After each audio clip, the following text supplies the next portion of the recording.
Well, welcome to Improving Teamwork and Event Management by AR and VR.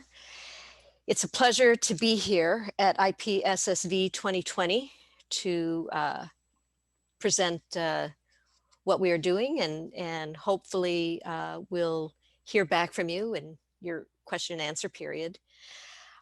Three of us are here today of the team that you see on the slide.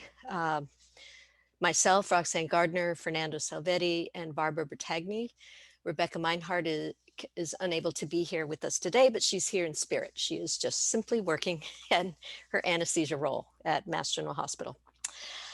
We will each introduce ourselves, and I'll go first.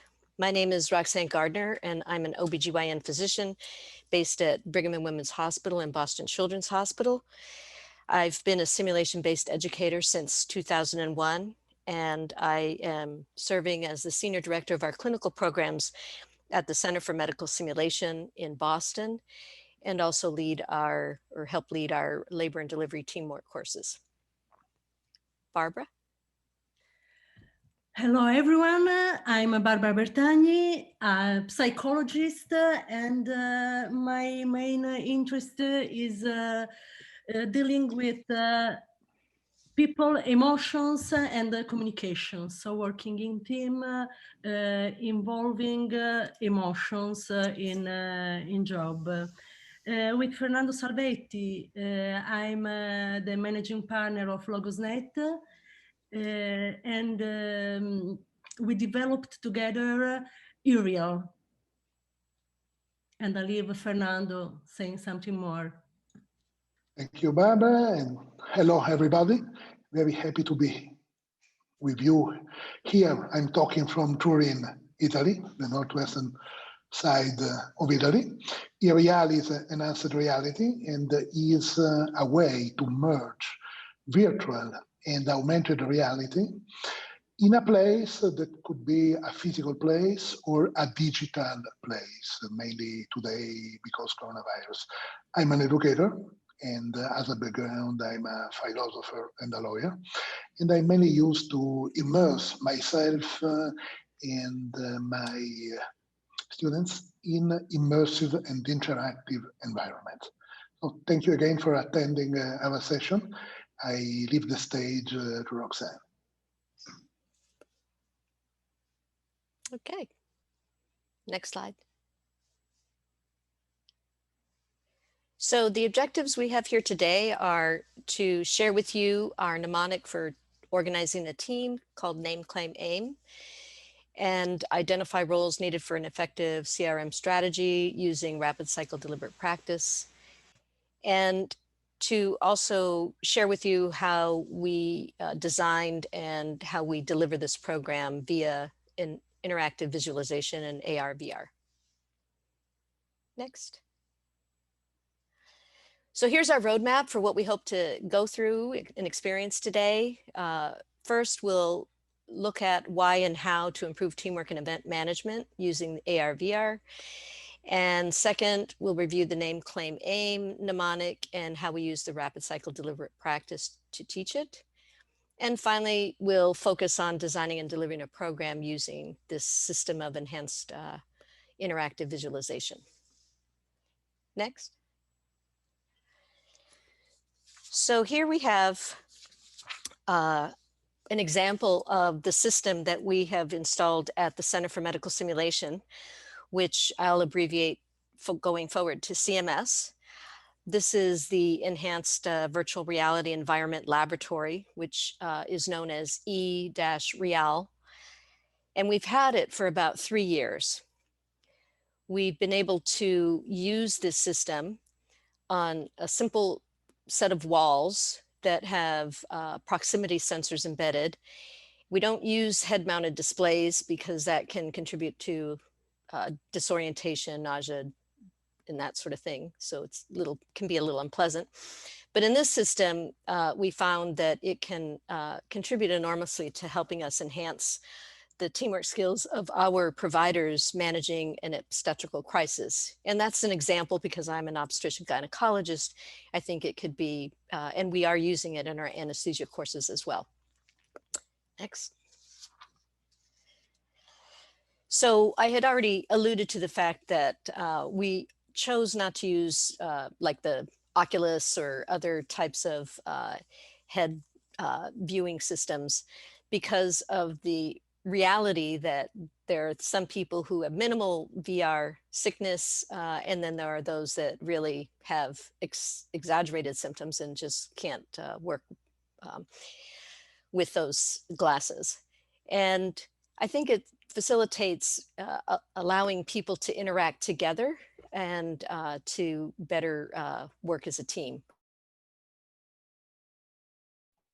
If may I add just a small consideration based on my experience. Glasses, head-mounted displays are sometimes wonderful, but for an extensive use are not really the best available solution today. Okay, next slide. So in our system, we have created a number of different emergency situations which can be displayed on the interactive walls and have virtual scenarios in which our participants can practice the name, claim, aim paradigm and facilitate their decision making as they address the crisis. Next slide.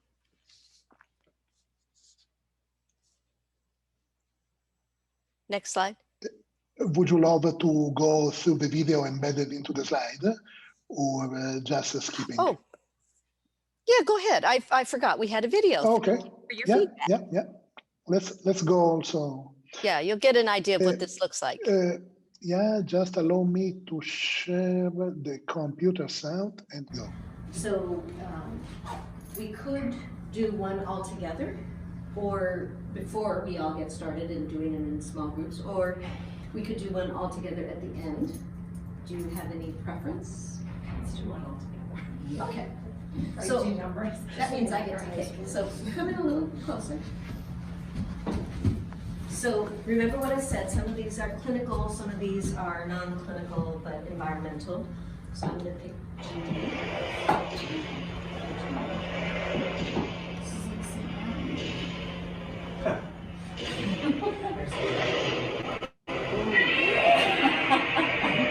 Oh shit. Made the event.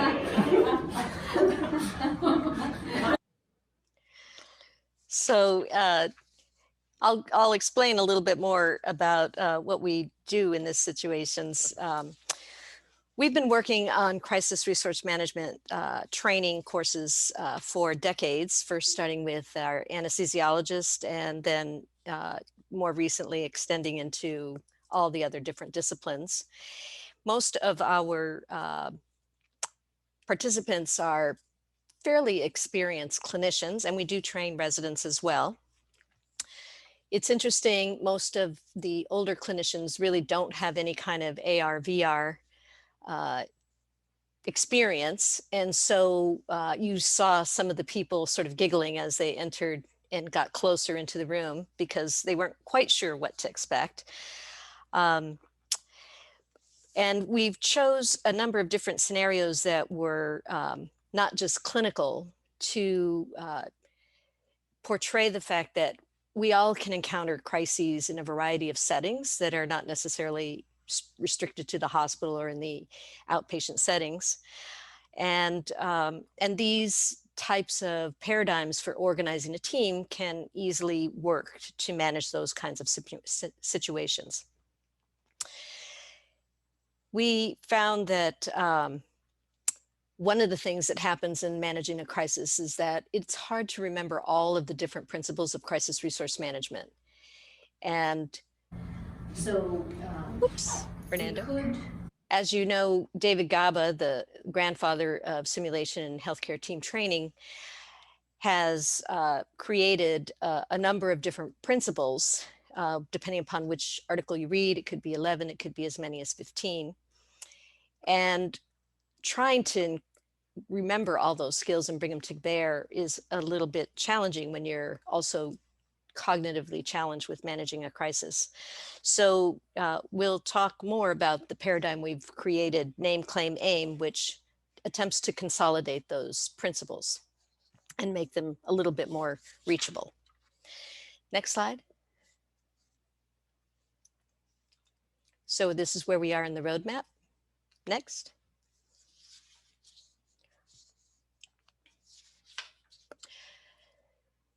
Is this a video, Okay, Fernando? so which two people want to go first? I'll go first. Okay. Okay, count two. Let's do it. Now remember, you can go stand up here.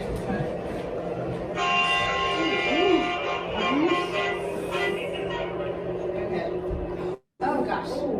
Okay. Do you need to Car see it again? accident? Do you need to see it again? No, I don't think so. Do we need to stop it? It's- Okay. So there was a car accident. Car was coming on, hit that other car, swerved out and went over. So I need an event manager. Oh, I saw it. Do I have to? I'm gonna. You can appoint somebody. Okay, Jim, you want to be event manager? I'll be the event. Okay, cool. And what else? Jim? I'll be the event manager. So- I need your help. I'll be the event manager. I need your help. These are all people in the car with you that were driving behind us. Yeah, Oh, all of us. I'll call 911. Okay. Can somebody go check on the people in the car? I'll do that. Somebody maybe put up something to warn other cars so we don't have more accidents. I got flares. We can go. Flares. Oh, not flares. Good. Oh, should be flare up. There was the other car. I can go look at the other people in the car if it's safe to cross. Okay. Next slide. Okay, so which two people want to? So these are the principles, CRM principles that in the multicolored circles of Dave Gaba. And originally back in the late 90s, my colleagues at Center for Medical Simulation had realized there was a lot of cognitive load and condensed them into 5 principles. As you can see, clarifying roles, communication effectively, using all of your resources, supports, personnel well, and global assessment or situation awareness with team updates. And all of this helps us build a high performance team. Next. So I'll tell you about the name, claim, aim. You saw it in action a little bit as people were trying it. So how we run our sessions is that we have a little short didactic about the name, claim, aim paradigm, the rationale for how it came about. And then after we go through this paradigm in a didactic way, then we adjourn to the Enhanced Reality Lab, eReal, to be able to have deliberate opportunities for practice in these various clinical and non-clinical immersive events before we start our first clinical simulation in the operating room or inpatient or outpatient setting. So as you can see, there's an event here that is happening, and you heard one of my colleagues say an expletive, like that is something internally that you might appreciate when you see this kind of deterioration in a EKG. And next slide, or to click, you recognize this is a turning point where you call for help. And then that is where you name what the event is and proceed. We have a problem. We think that it is such and such and so and so, if you know what the diagnosis is, or we have certain signs and symptoms that we have to deal with. And what this slide doesn't have is the extra words we added, which is, I'll be the event manager, which is next. I'm sorry, keep going next. So the next role, the next one is claim, which is I'll be the event manager and I'll need your help, okay? And the okay is not to get permission per se that yes, it's okay for you to be the event manager. It's actually for your teammates to confirm that they are going to give you their help. And then you can start to parse out the different roles that you think are necessary for dealing with the situation. Next. And then you aim the team with the appropriate interventions, whether it's for signs and symptoms or whether it's towards a specific diagnosis that you're very sure of. And of course, there are opportunities to update. Next. And sometimes as a situation evolves, you have to rename and re-aim the team.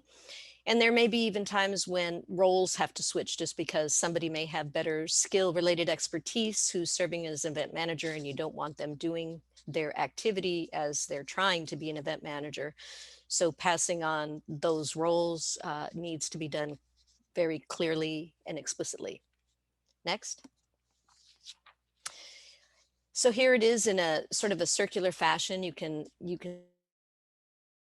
aim, claim, and then aim, and then re-aim and rename as needed. And it just continues as the situation unfolds. Next. One of the things that we found in our teaching with Event Manager is the need for sort of a cognitive aid that identifies some of the roles that people can take on for various situations. Since this paradigm started out within the anesthesia clinical simulation courses, it's a little bit geared towards situations that anesthesiologists will experience, but I think it translates and can be modified. It just serves as a spark to stimulate your thoughts about how you want to parse out your roles. So I think there's a video here.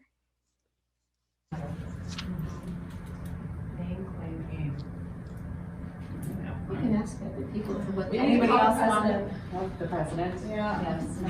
I Any other ideas? I will get people out of the water. All right. Okay.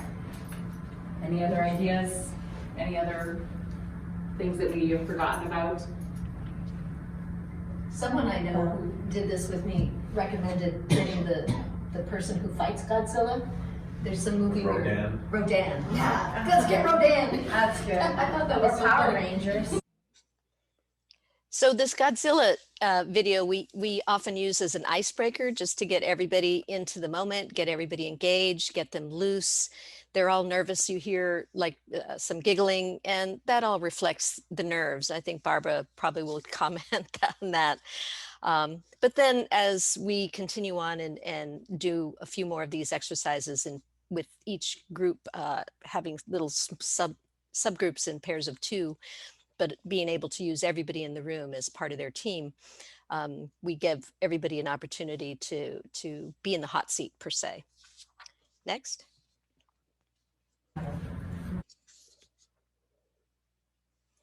So this just again highlights the script that we have for the claiming portion of the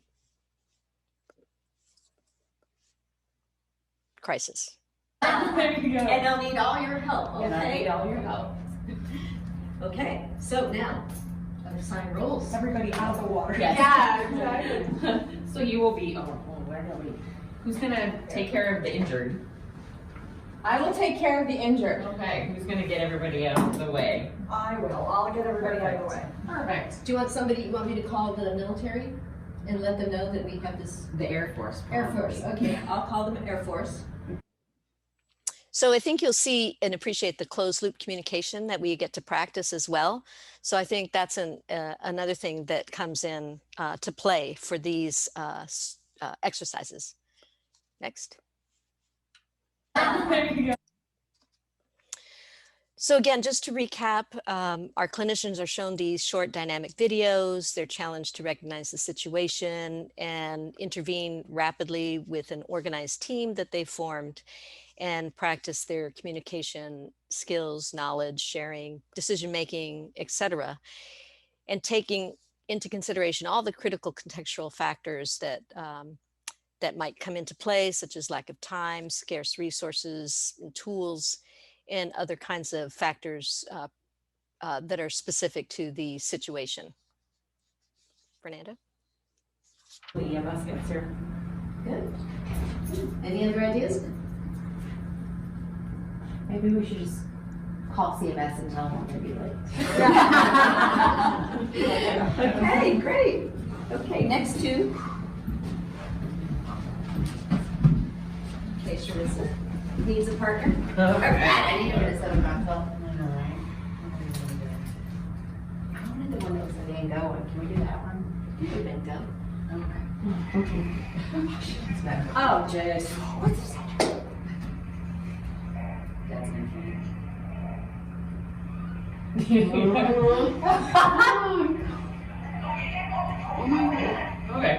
What else? Press the pause. Yeah, Oh, we pause it? Oh, pause. Okay. Okay. Husband down. Husband down. So just to point out the fact that this all occurred pre-COVID. And so at this point, we are not gathered that closely together. We don't have that many people that are involved in these kinds of exercises. And we're now switching to a different way of doing the eReal that Fernando will talk about in the very near future. But at least it's such a blessing to remember that we were able to get together in these times and be close and really delve into these kinds of experiences without concern for the COVID. Next. So what we'd like to try to do is invite our participants to play with us in these eReal scenarios. We'd like for you to use the name, claim, aim, and have some rapid cycle deliberate practice. You don't have to marry name, claim, aim, but just give it a try, see what you think, and you'll give us feedback later on. Fernando, next.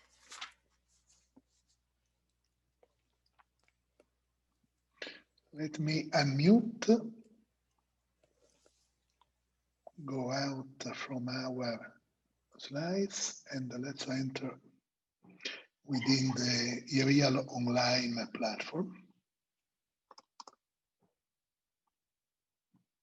Today is like a simulation. It's like I were starting a video conference, but I'm alone because I'm the only one connected into this second platform. And let's go, for instance, like this, just to have you introduced to the eReal online platform.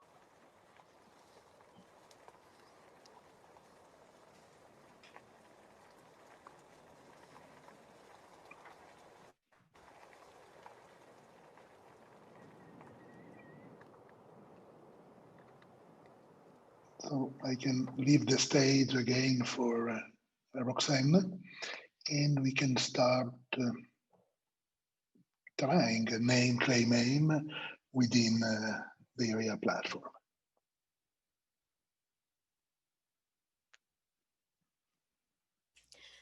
First, I'd like to say maybe, Fernando, we could start with the tornado.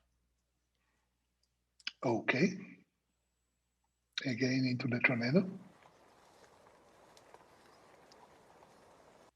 And maybe pause there. And is anybody willing to, we have a number of different participants, and would anybody like to be invited to join in and be a team here? You can just unmute and step forward. Yes. Yes, Okay. I would. Okay, excellent. Do we have, you want a few more people? Sure, Two. yes. Great. Okay, so whoever wants to join in. So now it's up to you. You're going to name, claim, aim. And I'm going to turn it over to your team.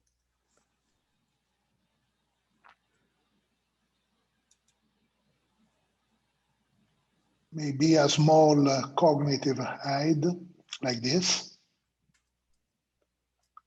could be of some help. I do not know, but Yeah, go back to the, yeah. Just maybe play it a little bit more, and whenever you're ready to speak, Vijay? There's a Okay. tornado coming. I'm gonna need some help. Great. So you named it as a tornado. You're going to need some help. And claim.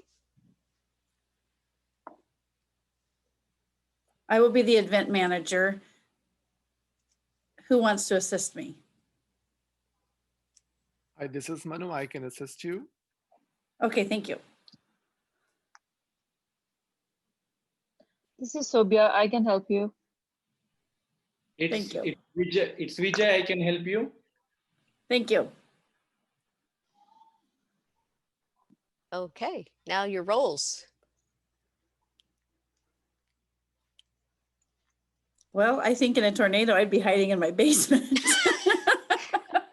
I'm not real sure what my role is here, but I'll have one of you find a place for us to seek cover. All right, I'll find a shelter. Okay, thank you. I'll need someone else to turn on a radio so we can get some live updates on where the tornado is heading. Okay, I can I'll do that. Okay. Oh, Too Okay, many thank you. volunteers now. And I'll need someone else to get pillows to cover our heads with. Okay, I'll do that. Okay, and I need someone else to make sure all of the doors are closed and windows are open. I will do that, Vijay. Okay, thank you.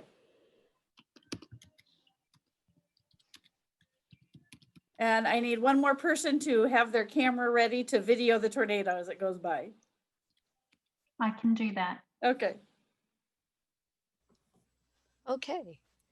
So you're aiming your team towards getting yourself into safety and staying in communication with various emergency preparedness resources. Would anyone want to call 911, or do you think that would be already have taken place? I don't know that I'd call 911. I guess maybe I would call the weather alert number to let them know that we saw a touchdown of a tornado. That's a good idea. Okay. Would someone like to do that? I will. Okay, thank you. Okay. I think Manu says there's a designated shelter a block away. So maybe we should all head towards there. What do you think? Yes, I think we should lead the team together and head towards the shelter. Fabulous. And whoever grabbed the pillows, bring those with us. And if whoever was alerting the weather management would let them know where we are heading.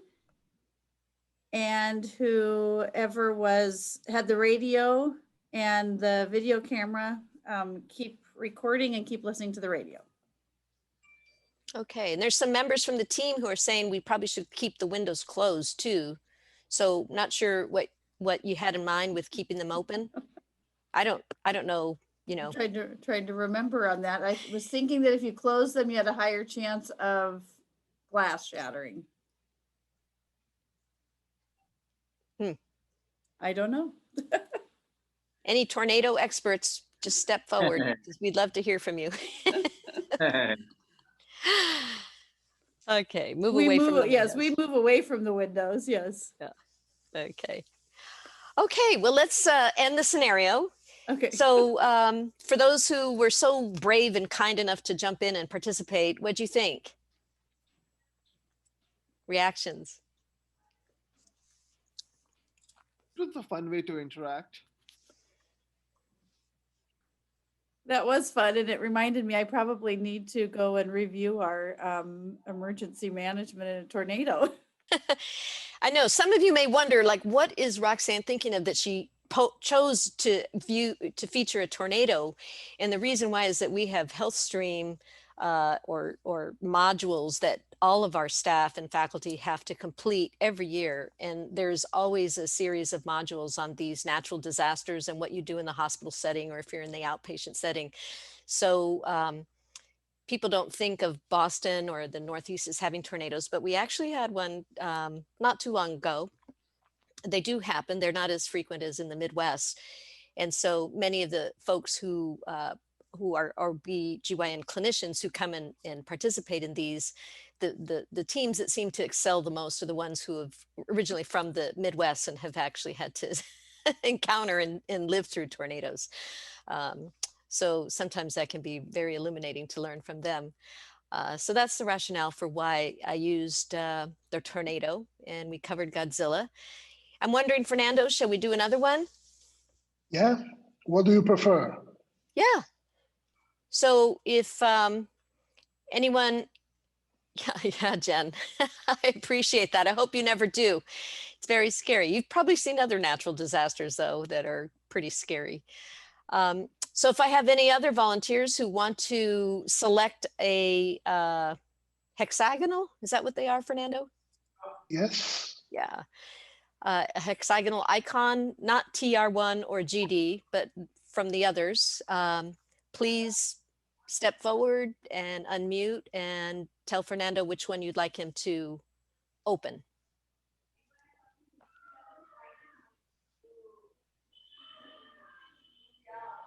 This is Pavan. I'll step up. Okay, Pavan, great.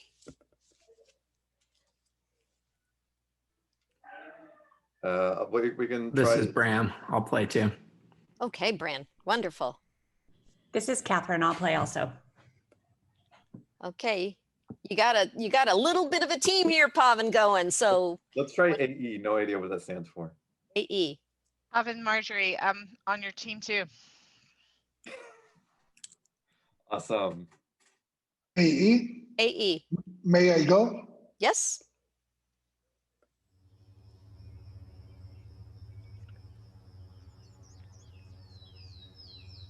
Your team is on a beautiful hike. Yeah, like looks very calm right now. Should we be pre-briefing? Oh. Oh, too late. Okay. He's hurt. Okay, you can pause it. So yeah, it would have been great to form a team and think about what could happen out here in a beautiful hike. Well, I can give you an opportunity to do that. We'll just replay the video. So why don't you take this time now to pre-brief? Okay. So I guess trying to apply the name, claim, aim, role. Name would be that we're out in the wilderness, and if something were to happen, let's try to claim some roles. And I guess since I'm continuing to speak and I started, I'll be the event manager. Catherine, what role would you be able to take? I can do CPR. Okay. And Bram? I can do airway. I'm the one person who has a little mask here in my pocket. And I'll do circulation or stabilization of acute injuries that might occur. Okay. If I could have one more person help out with calling for help, because I think out in the wilderness, that'll be more important than any of these other things. I'm wondering about equipment. What emergency equipment might we have thought about that we have already? I could also manage equipment that we have, like our first aid kit, our satellite radio. Roxanne, do we have any equipment or? You don't have a satellite radio, but you all have your cell phones. I'm not quite sure what the signal is reachable in this wilderness area, but I guess you'll find out. And there's at least a couple of you who thought ahead and had first aid kits. Excellent. Okay, typical for what you would do with hiking. You ready to start the video? Sure. Okay, ready to go on the hike, Fernando. Can you remind me while we're hiking what AIM was again? AIM is aiming your team to addressing the situation. So once you identify roles, then you're going to actually start taking care of the patient or the situation. Yeah. Okay. Yeah, you can restart it, Fernando.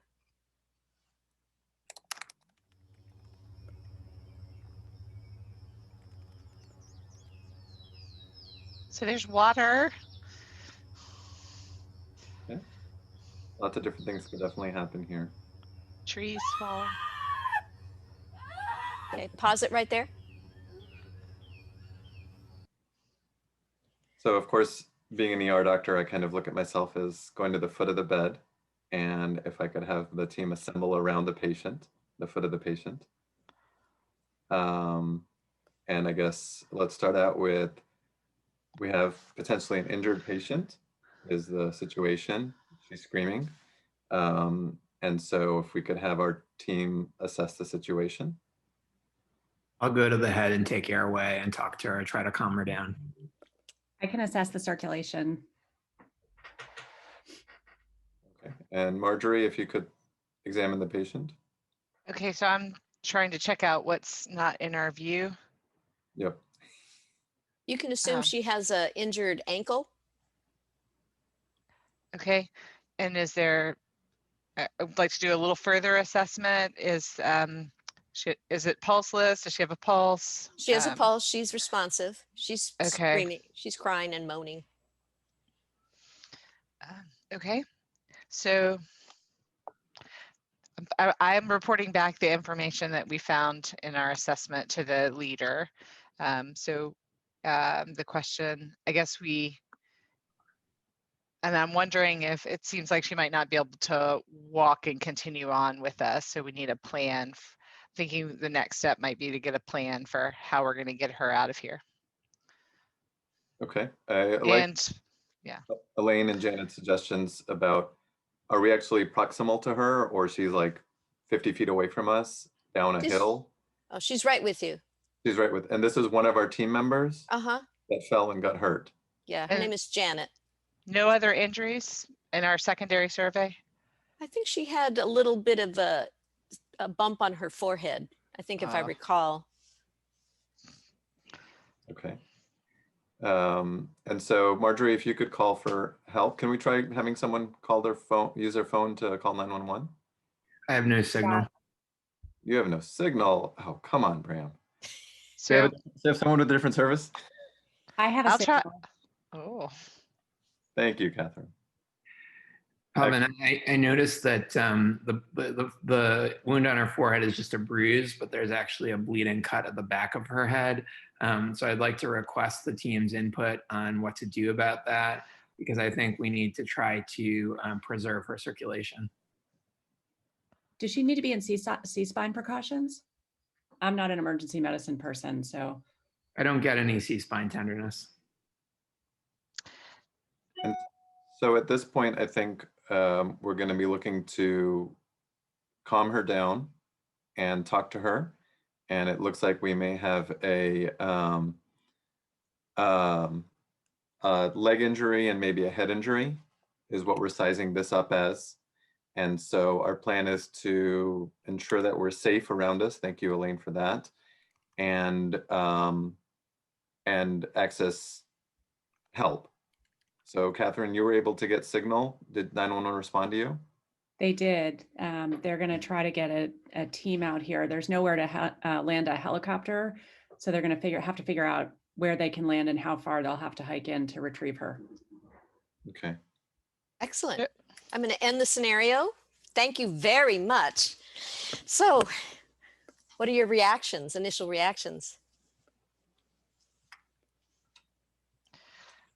It was amazing how real it felt in terms of kind of the stress of trying to figure out, what we had available to us in terms of resources and how we were going to figure out the patient's injuries. That's great.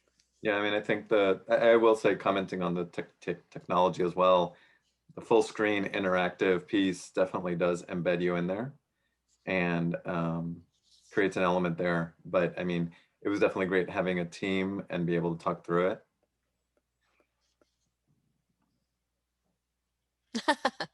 I think you've gotten some feedback that they would like to hike with you guys any day.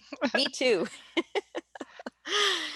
So one of the things, our group has not done is really interact with the online version of eReal. So this has really been a treasure trove for me to be able to see it, to see you participate this way.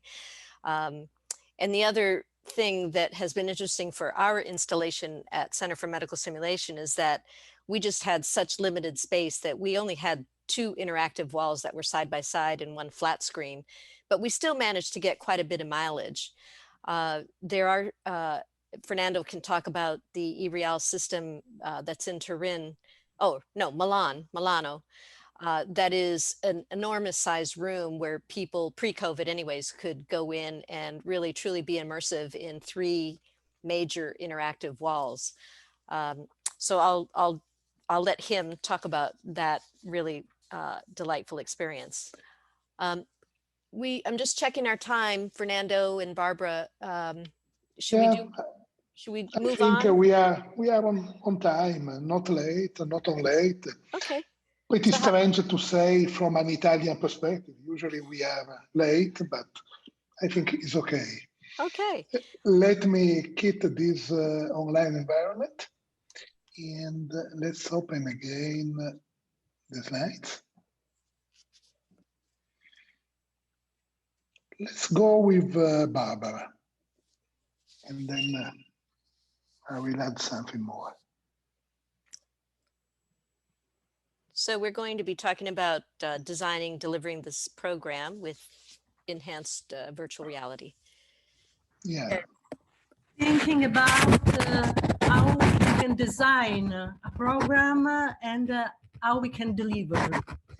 In this photo, the photo was taken at the Italian Red Cross. And you can see that we have 2 walls. So sometimes we work on only 1 wall, sometimes we have 2 or 3 walls. Sometimes, as before, we work on the platform, so at distance, as in this period is required. I choose. It depends on the space we have available. It depends of the goal and the intended outcomes. When the need is to really merge people in a scenario, 3 walls are the better, because it's the best solution, because you have really the impression to be inside the situation. But sometimes we use this system only to debrief a simulation. And so 1 wall could be enough to have an interactive visualization, to activate learners to touch the wall, to search for answers, to look at things from different perspectives. As happens when we work with anatomy, and you can have like a puzzle of animation. Sorry, Barbara, there is a lot of noise, maybe related to your microphone. Okay, also at this moment, I can put now it's okay. Now it's okay. Okay, okay, great. Tell me if there is noise. So different situation and different uses of eReal, and so different perspective when we design an eReal lab. In the photo, you can see in the upper right side the small devices that are proximity devices, and they are the devices that allows the walls to be touchable and writable. We can write on the wall. Maybe Fernando, could you go for a minute on the next slide? Thank you. This is an example of a quiz where on the wall you can write, you can check, you can underline, and go deeper on a subject. But sometimes we have also puzzles. So a big image split in a lot of pieces, and the learners have to put together the pieces looking at the situation from different point of view. And this is very helpful in a memorization and going deeper in understanding what you are seeing. If you go before the slide before, Fernando, please. Thank you. Then in the structure, we have the projectors, because we mainly work with simple walls, real walls, or structure that we put on site only for a temporary use. What we can put inside the wall is almost everything. When we design, our main idea is what is the outcome that we are looking for? What is our goal? What is the knowledge level of our learners? And then we begin to build. There is an editor, so if we want to upload videos, upload images, upload small questions and tracking the questions all around the simulation, we can do this with the editor. Or we can work in a team with educators, with experts, and also with, usually we work with people that used to build with video games in order to build the story, to choose what we can really want to have that could help learning.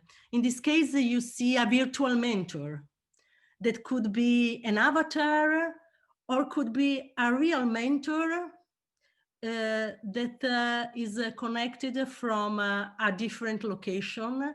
And this is a simulation situation, is there to debrief the simulation with the learners and with the facilitator.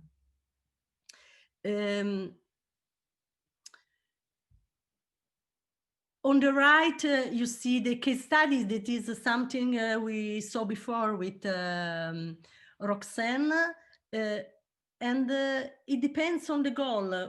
You can go deeper and deeper in overlaying the situation and taking a look of the exams, taking a look of the parameters, building really what you need to improve the simulation or the learning, generally speaking, because about delivery sometimes is a simulation, sometimes we use real only for the debriefing or the pre-work.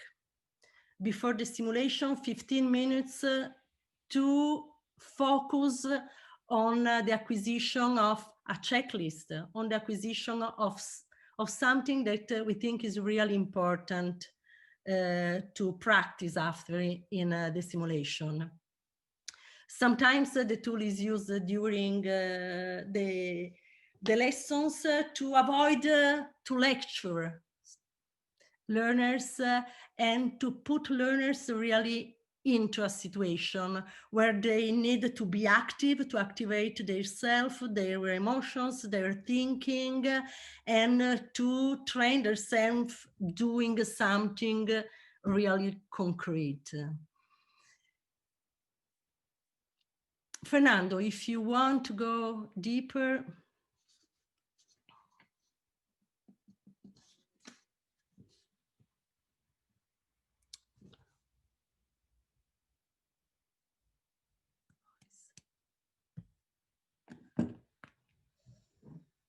Unmute Fernando and start over. Oops, sorry. That's okay. I do it all the time.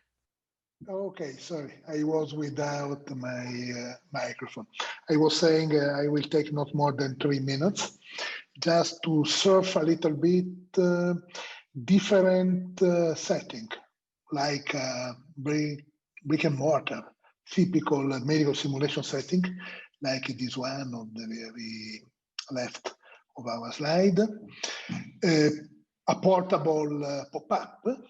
So something that we can, as Barbara was saying, install and disinstall very quickly, maybe for sim wars like we do in Italy once a year, or you do many times into the US. All those are brick and mortars, permanent installations or portable pop-ups. This is a totally virtual installation, so you can overlay medical imagery, you can overlay physical images, you can add tools, medical tools that are virtualized tools in order to learn how to manipulate those tools, how to use them, maybe to compare with real tools really existing within a physical place. At the times, just to compare different models, all virtualized, all online. Another component could be Louise is designed to simulate real people with real personalities and real emotions. Her versatile attitudes are essential for recreating ultra-realistic interactions through a virtual environment. She can assist your team by replicating real-life situations that teach crisis management. With Louise on your team, you are ready to face challenges and to be face-to-face with her within your own digital space. Louise is an avatar or a digital human, latest generation digital humans, so highly realistic. You can use highly realistic avatars, you can use cartoons, different virtual human beings jointly with tools, medical imagery, in order to really populate your own scenario with what is really relevant to you according to the instructional targets that you have to reach with your simulationistas. Louise is... And we can really be totally online. Today, I was the only guy online into the real platform. Being part of the platform means downloading some software. It takes 3-4 minutes. It's not immediate like being with Zoom altogether online, because we have to allow people to manipulate virtual objects, and because online we have to work all together, sharing the same tools and the same technical features. So all together we can place ourselves within the virtual setting. All together we can manipulate virtually objects, we can touch virtual tools, and so on. Just in case, we can add HoloLens or other augmented reality glasses, or maybe also virtual reality glasses. Even if we do not suggest virtual reality glasses, maybe sometimes augmented reality glasses. The main difference is that augmented reality doesn't make us blind. We can keep eye contact through the lenses with the surrounding world. Virtual reality makes us totally blind. So virtual reality in our experience is better for self-training. Sometimes head-mounted display or other virtual reality helmets, augmented reality helmets, and tools may be useful if something really rich, sometimes complicated, has to be displayed within the scenario. So I think this is all, because those are just to summarize. Left is another installation, is within the George Washington University School of Nursing in Ashburn. And right are from the University of Turin, University of Milano, Polytechnic School of Milano, and Red Cross of Italy in Bologna. The two, both the online experience and the brick and mortar. Personally, I love so much the physical, immersive experience, because coronavirus today we have mainly to jump 100% online. We are trying to do both the two with Roxanne Gunn and with Rebecca Minard. We are testing the online platform, and I'm really inviting you, just in case you were interested, in joining us in our next test, because it's in beta testing phase. So all people that could be interested in experiencing the platform or suggesting how to improve the platform are really welcomed from our side. And I think I have to leave the stage to you for all the questions and answers, if any, and to Roxanne for summarizing our experience. Yeah, I'm shocked, Fernando, that we ended up early, getting to the point where we have Q&A. So this is your chance to ask us questions, and we are happy to field them. And I'll start first with Robert Catena, who says, hopefully I pronounced the last name right. If it's Catena, I apologize. He says RCDP was used during the scenario. I'm curious, in the micro debriefing that was done during the pause phases of the scenario, did feedback, or was it more formal debriefing methodology using pearls, advocacy inquiry, or some other approach to uncover participant frames? So what I can say is that in the micro debriefing during the pause, we probably go more through a quick AI or plus delta approach. We don't dig as deep into it until we end and then talk about the situation after the scenario is concluded. So so I think with a micro with a pause and a micro debrief, I think you can probably use whatever methodology you think works best for you, where you can make it quick and pithy, and then move on to conclude the scenario. One thing I can add about the rapid cycle deliberate practice. So we'd probably, with the eReal system, on average, we probably used about 4 to 5 of those scenarios before we ended that portion. And then we went into the clinical simulation scenarios that we run for our various courses.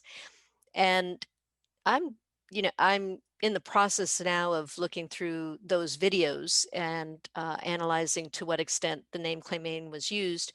But also, as part of those clinical simulation cases, we did interrupt 1 or 2 of the scenarios to do a micropause and redirect people in their name claim aim actions if or as needed, or even just to applaud or congratulate them on how they've successfully been using it. So we deliberately interrupted during a couple of, we usually run 4 scenarios during our courses, so at least 2 of them are intentionally interrupted to have that micro debriefing or pause. So next question is from Nicholas Salam. Can anyone speak to the cost to set up and maintain a video wall for VR simulation? So Fernando and Barbara.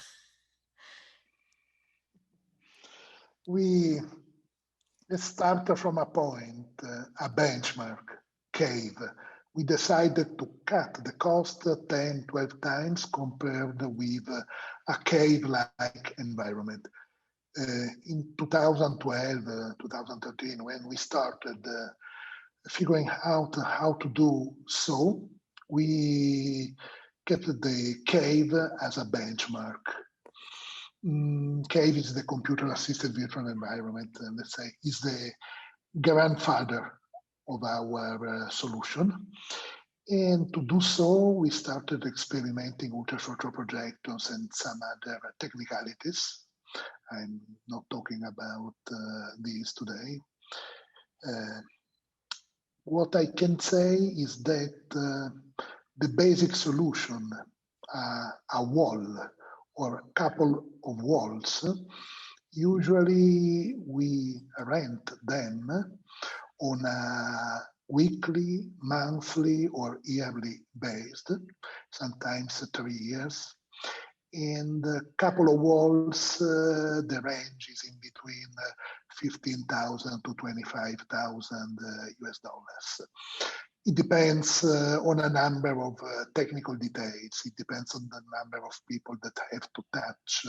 It depends on the editor that we have to embed. So in general, our vision is that people has to be allowed to immerse themselves within those type of cave-like environments. So we decided to try to keep cost as low as possible, because in many countries all over the world, think about Italy, usually decision makers are not willing to spend money, not to invest. They do not think this is an investment. They think it's purely a cost.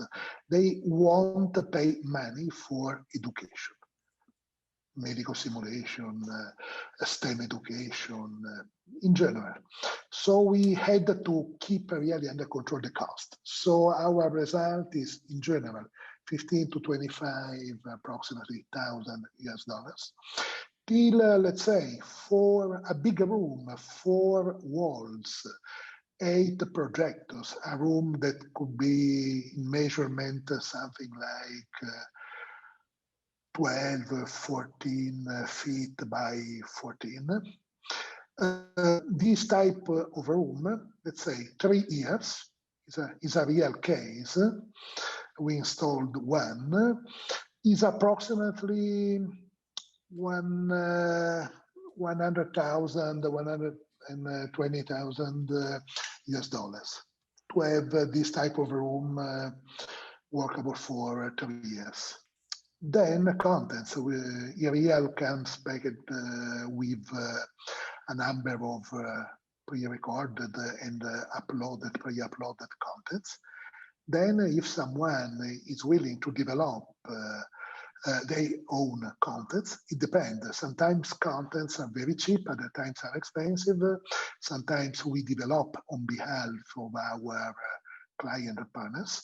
Other times we provide sometimes highly sophisticated editors in order to allow our client partners to develop by themselves.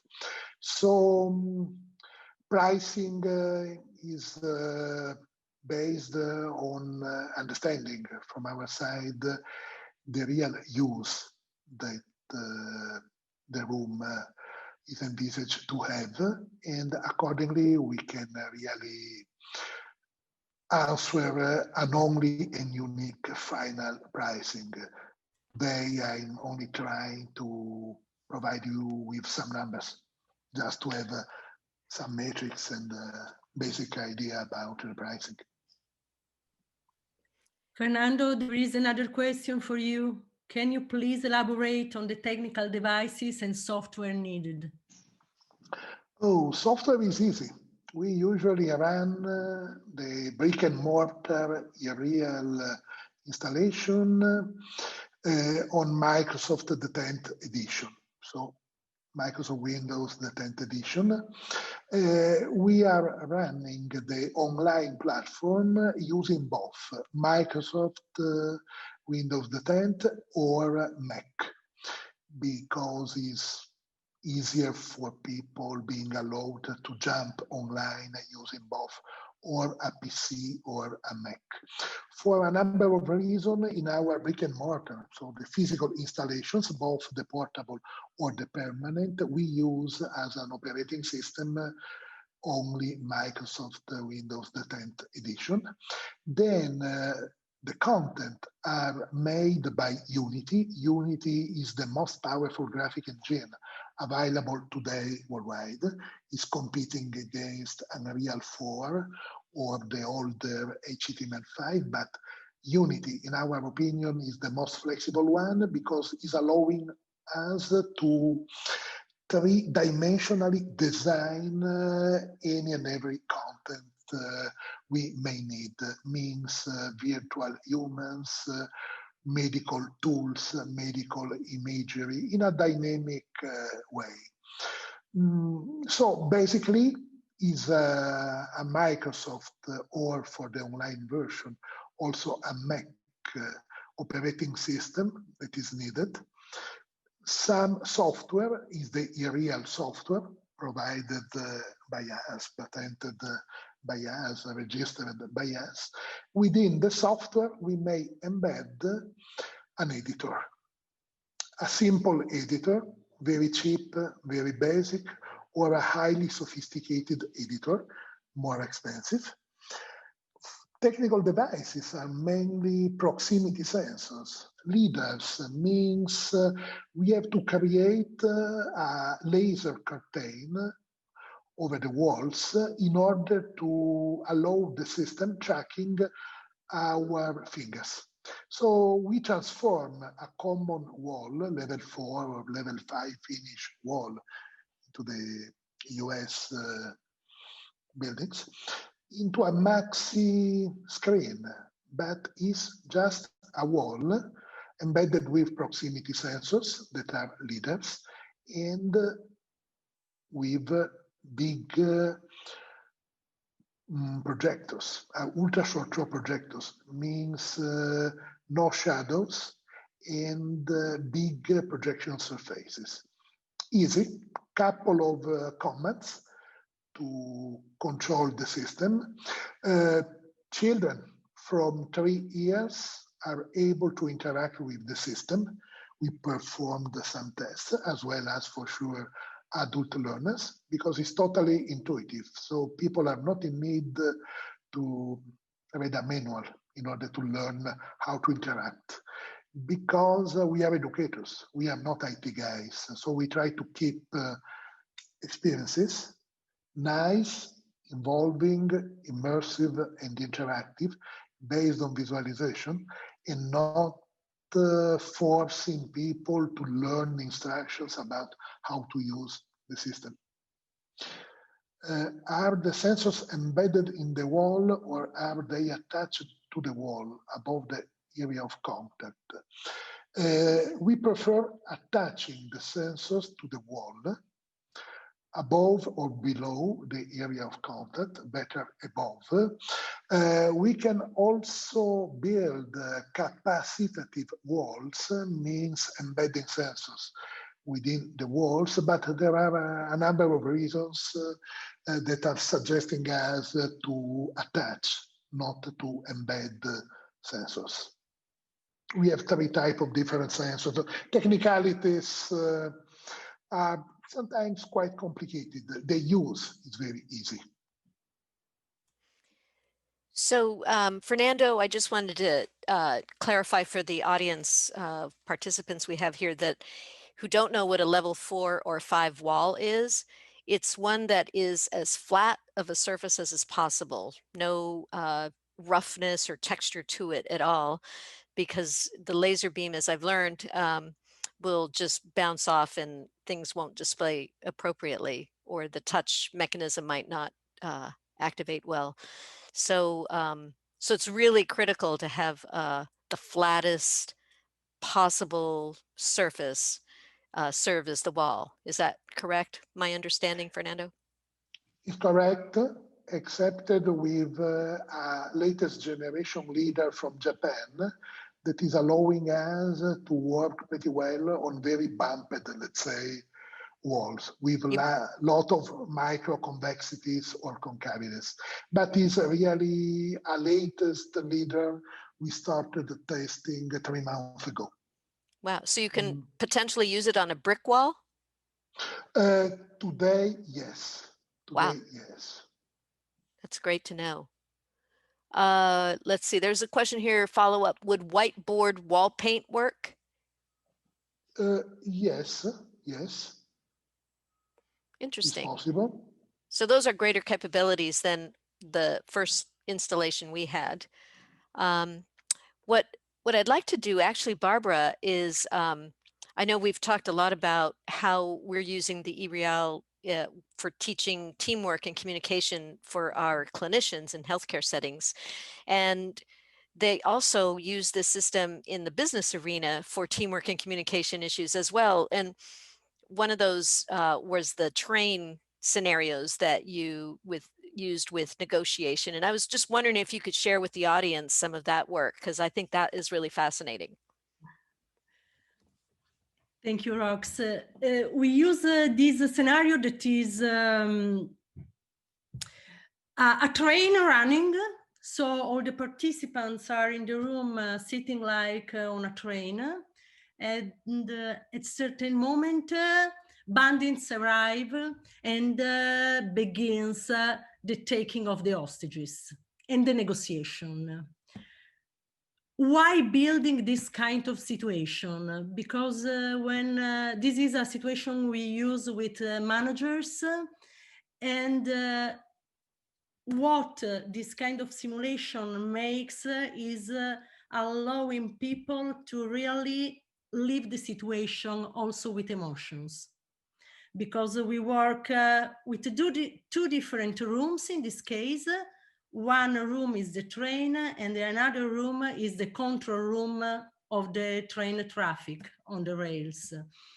And so it's a negotiation where you can't see in the face the counterpart, but you have to deal with it. And you have to take a look from the windows of the train. You have to pay attention to details because something happens also out of the train. So instead of a simulation where you are not in a situation, you have not the context of a situation, in this case, you are really involved. You have to spot useful information everywhere. And you have to deal with decision making, with communication, with interactive communication. And this is tough. So mixing a lot of different skills.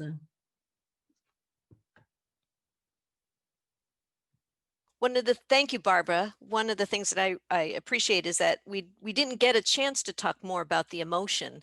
And so I'm glad you brought that up, because there are definitely emotions that can emerge. For instance, when we played the car crash, most people think Godzilla is pretty funny, but and outlandish. But when you play the car crash, you know, you have to be mindful of the fact that any one of us could have been in a car crash, or we do have an airplane crash, but you don't see the airplane actually at the moment of impact. You see the aftermath and trying to deploy your team to address this massive disaster. So, so I really appreciate that you got a chance to talk at least a little bit about how those emotions can come up, because I'm sure in a train heist, when you're the victim or hostage, it can, or the negotiator, there can be a lot of emotions that arise that you have to debrief. But also we can say, Rox, when you use Godzilla, I saw sometimes people disoriented at the beginning because it's something strange, and the emotion comes up because I can't understand why Godzilla now. I have to name, I have to claim, but it's a strange situation. It's funny, but I have to deal with it. With the emotions, yeah. It's nice because you have to find a way to think and to go also with the emotion. So I think we have 1 minute left. If there's any other questions, we welcome you to either put it in the chat or open up your mic and speak your voice.